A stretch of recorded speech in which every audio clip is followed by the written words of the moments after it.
ini saya nyatakan selesai dan dibuka.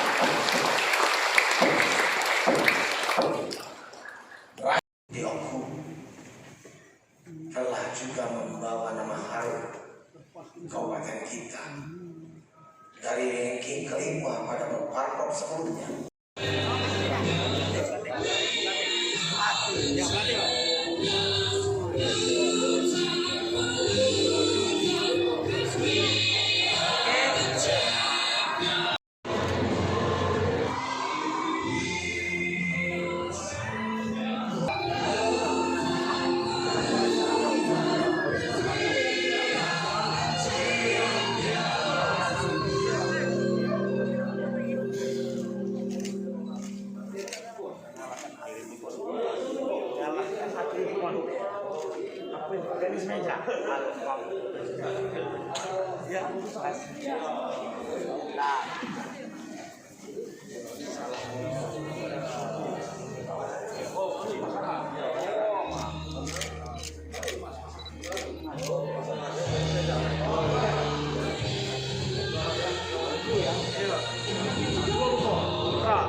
Yang kami hormati Bapak Kapolres Muara Enim, yang kami hormati Muara Enim, yang kami hormati Bapak Sekda,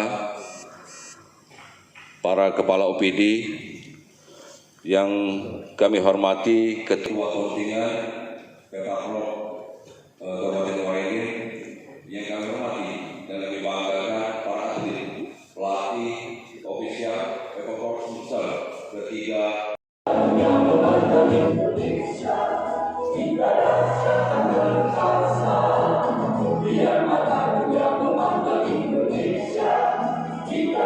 Hai pemirsa Sri Popo TV, jangan lupa komen, like, dan subscribe, serta tonton terus berita-berita terupdate lainnya ya.